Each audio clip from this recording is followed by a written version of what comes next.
Hello, my name is Sean Jeju. I am president of the historic Clarksburg, West Virginia Cemetery Preservation Alliance, and I am on the grounds of the former Oddfellows Cemetery in Clarksburg, West Virginia. I'm here to speak to you regarding our fundraising campaign to help us raise funds to um, bring back the Perpetual Care Fund. An interesting thing about the Perpetual Care Fund is the back in 2010, the cemetery was sold by the Oddfellows organization to a private individual who had acquired the cemetery due to the local lodge consolidating with the Morgantown Lodge. And as such, they were selling off their holdings, one of those being the former Oddfellows Cemetery. At that point, it was known as the Oddfellows Cemetery.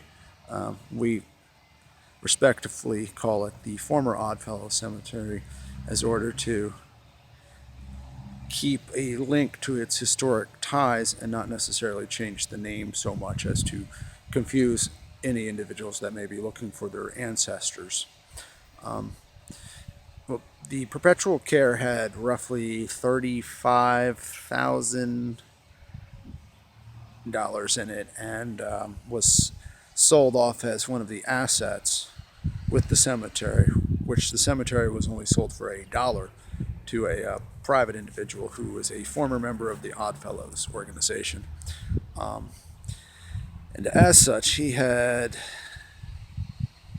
utilized most of that money in his first year and a half of ownership.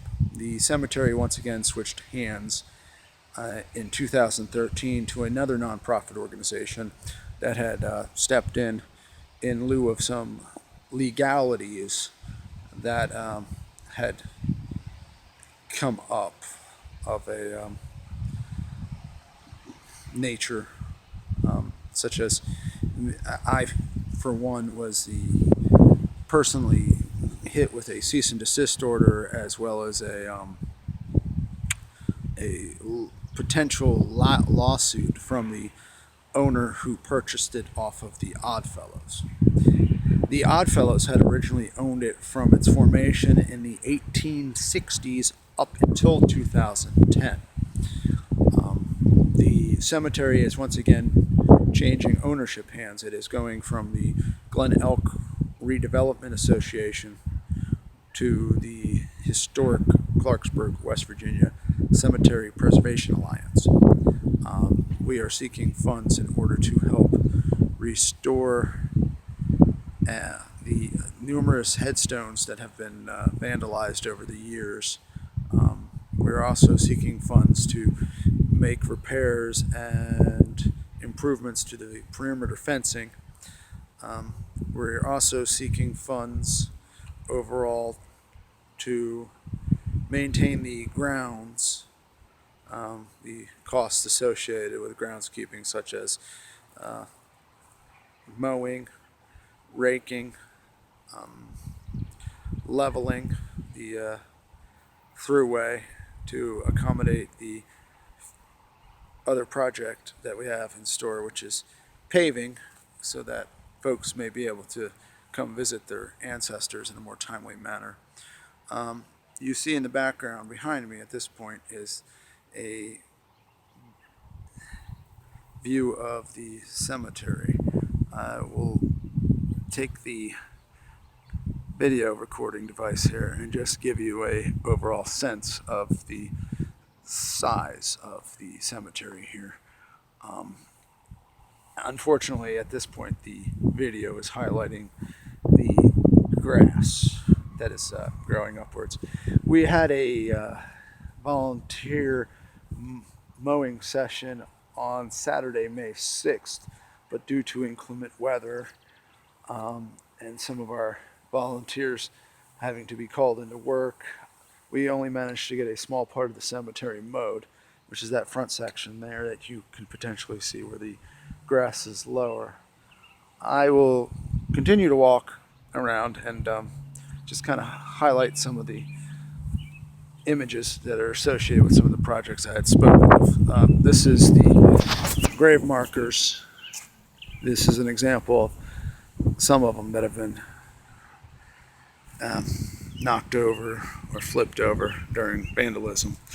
The majority of the vandalism is in the back part of the cemetery, which is over this way. We have prominent members of Harrison County, such as the Haymans here. They were instrumental in surveying. We also have some numerous Civil War and other military veterans interred here. Here's some more markers and headstones that were tipped over due to some vandals and potential natural causes. This is the back of the cemetery. The back section there, the embankment as it's known, there used to be an old railroad that runs below it. It's kind of a secluded area where a lot of people like to come and kind of just hang out.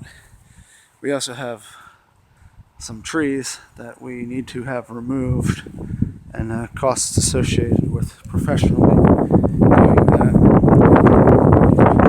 All volunteer organization. We rely heavily on donations of labor and finances. This is one of the 3 cemeteries that we currently are working towards. This one is primarily our main focus. There's been a handful of individuals that have been involved in the care of this cemetery since 2011.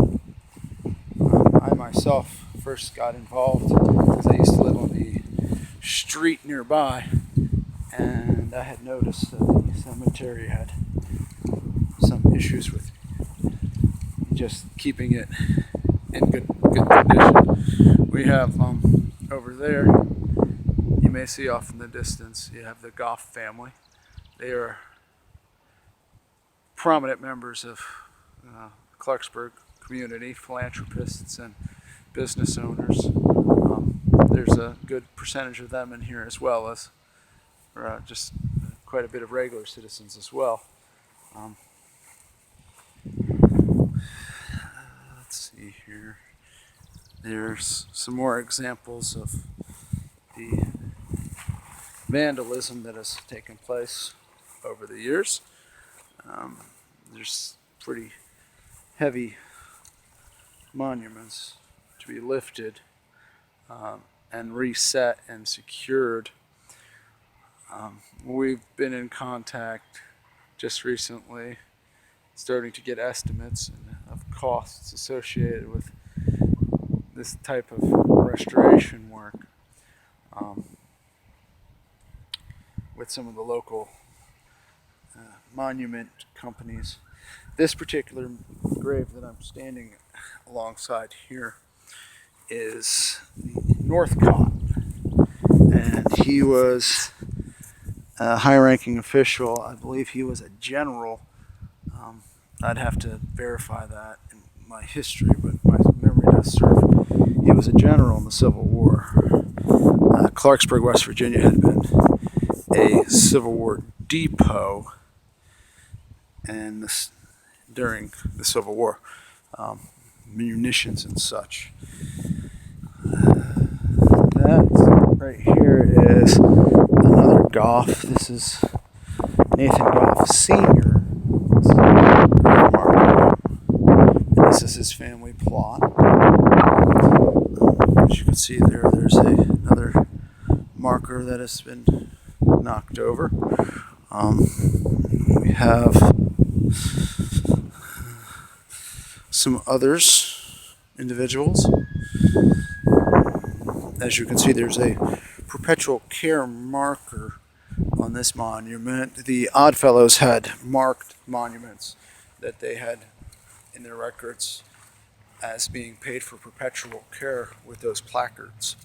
Unfortunately, when cemeteries change hands, sometimes the funds aren't necessarily utilized by the recipients of the funds for such activities.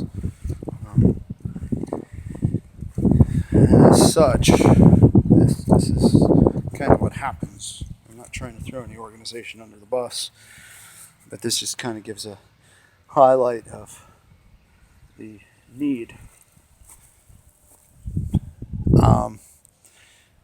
I will also be posting videos and such over the course of the restoration project to show our progress, and I will keep all donors who are interested in being kept up to date on our various projects and their states of progress. I'll keep them in the loop. If anybody is interested in receiving receipts for their donations, we are a fully legal 501c organization, 501c3, and as such, all donations are tax deductible, and we will gladly comply with any of the paperwork that may be required. I want to show you some of these markers that have to do with ties to the national prominence. We have the Vance family plot here. This is the family of Cyrus Vance Jr. and Cyrus Vance. Cyrus Vance Jr., as you may know, is the, I believe, acting assistant attorney of New York City. The DA, the district attorney, I meant to say. And Cyrus Vance Jr. was part of the Jimmy Carter presidential administration. I'm drawing a blank right now as far as what precisely cabinet position or position he had in the administration, but the point is to kind of show that, yes, this may be Clarksburg, West Virginia, but there are individuals that have ties on a national level as well as a regional level and a statewide level. We have individuals such as John James Davis, who are interred here, and his family. He was a